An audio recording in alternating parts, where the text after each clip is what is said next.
তোমাদের সাথে আজকে শেয়ার করব এই ছোট্ট পদ্মপুকুরটা। একসময় ট্রেন্ডিংয়ে ছিল এই পদ্মপুকুর, কিন্তু তখন আমার সময় হয়নি, তাই এই পদ্মপুকুরটা আজকেই বানাচ্ছি। জানো তো, অনেক দিন আগে অনেক চেয়ে মায়ের থেকে এই প্লেটটা নিয়েছিলাম, তখন বহওয়াট করেছিলাম, সেটাই এখানে তুলে ফেলছি।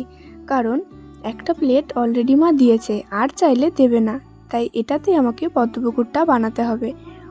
আর কিসের উপর পদ্মপুকুর বানাবো কিছুই খুঁজে পাচ্ছিলাম না, এই জন্য ভাবলাম এই প্লেটটার বহওয়াটটা তুলে এটাতেই পদ্মপুকুরটা বানাই।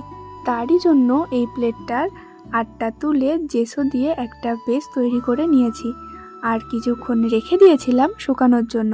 তারই ফাঁকে আমি সফট ক্লে দিয়ে পদ্ম পাতা বানিয়ে নিয়েছি। আর পদ্ম পাতা বানানোর পর পদ্ম ফুলের জন্য ছোট ছোট পাপড়িও বানিয়ে নিচ্ছি। সব পাপড়িগুলো বানানো হয়ে গেলে একে একে পাপড়িগুলো দিয়ে পদ্ম ফুলটা তৈরি করে নেব।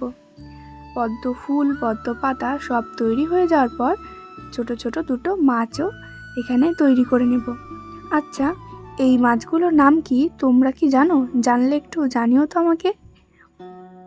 আর আমি বাদে সবাই মনে হয় এই পদ্মপুকুরটা বানিয়ে ফেলেছে, তাই আমিই বা বাদ যাবো কেন? এই জন্য আমিও বসেই পড়েছি আজকে এই পদ্মপুকুরটা বানাতে। আমার কিন্তু ফাইনাল লুকটা বেশ ভালোই লেগেছে, তোমাদের কেমন লাগলো সেটা কমেন্টে জানিও।